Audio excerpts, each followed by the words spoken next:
అయితే మనం కొన్ని రోజులుగా చూసుకున్నట్టయితే నీళ్ళకి సంబంధించి నిన్న కేటీఆర్ మాట్లాడుతూ నీళ్ళేమో చంద్రబాబుకి డబ్బులేమో మన రాహుల్ గాంధీకి చేరుస్తున్నారు రేవంత్ రెడ్డి అన్నట్టుగా మాట్లాడుతున్నారు. డబ్బులు ఈయన పోయి ఇచ్చొచ్చిందా? డబ్బులు ఈయన రాహుల్ గాంధీ పోయి ఇచ్చొచ్చిందా? ఈయన రేవంత్ రెడ్డి వెళ్ళి ఇచ్చొచ్చినట్టే మాట్లాడుతుంది. ఇప్పుడు రేవంత్ రెడ్డి ప్రభుత్వం, తెలంగాణ కాంగ్రెస్ ప్రభుత్వం వచ్చి రెండేళ్లు అయింది. రెండేళ్లలో ఏం చెప్తున్నాం రా బాబు? తండ్రి కొడుకులు, తండ్రి అది మీ బావలు అందరు మొత్తం కుటుంబం దోచుకున్నారు 10 ఏళ్ళు. రెండేళ్లలో కాంగ్రెస్ పార్టీ ఏం దోచుకున్నామని నీళ్ళు అటు ఇటు నిధులు ఇటని మాట్లాడుతున్నాం. నిధులు నియామకాలని చెప్పేసి 1200 మంది విద్యార్థుల ఆత్మబంధంతో తెలంగాణ వస్తే అన్ని మీరే దోచుకొని రాష్ట్రాన్ని అప్పుల కుప్పలుగా చేస్తే ఈరోజు రేవంత్ రెడ్డి కాంగ్రెస్ ప్రభుత్వం వచ్చిన తర్వాత అప్పులు తీరుస్తూ అన్ని స్కీములు ఇస్తూ ముందుకు పోతుంటే మీకు నచ్చట్లేదు. 2 నెలల్లో మరి కాంగ్రెస్ పార్టీ దోచుకుందని మాట్లాడుతున్నావు.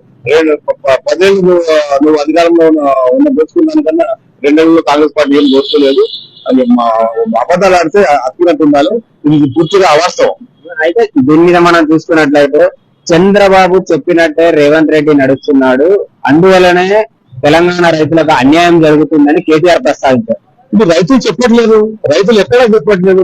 మీకు నువ్వే ఏదేదో ఊహించుకుంటే ఎట్లా?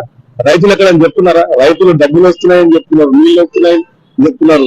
50,000 కోట్ల రుణమాఫీ చేసిర్రు.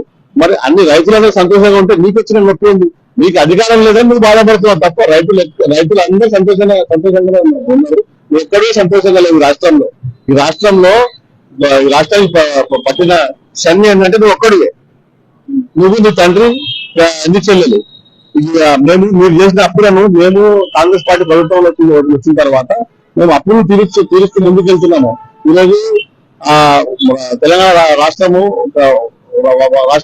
5,000 కోట్లు వడ్డీ కడుతుంది. 18,000 కోట్లు లాభం అయితే 22,000 కోట్లు అది నష్టంగా చూపిస్తుంది. ఆ నష్టాన్ని మేము పుడుచుకొని ముందుకెళ్తుంటే నువ్వు దాచుకున్నారు. మీకన్నా దాచుకున్న వాళ్ళు ఎవరైనా ఉన్నారా? 10 ఏళ్ల కింద మీ ఆస్తులు ఎంత, ఇప్పుడు ఆస్తులు ఎంత? రండి ప్రజల ముందుకు. నీ చెల్లెలు చేసేదండి, నువ్వు చేసేదండి, నీ బావలు చేసేదండి, మొత్తం కుటుంబ పార్టీలా మార్చేసి రాష్ట్రాన్ని బంగాళాఖాతం నెట్టేసిన చరిత్ర నీది కాదా? ఈరోజు నోటుకు వచ్చినట్టు అధికారం లేక ఆయనకు పిచ్చి పట్టింది. ఆయనకు వెంటనే ఎర్రగడ్డ మెంటల్ హాస్పిటల్ తరలించాలని విజ్ఞప్తి చేస్తున్నారు.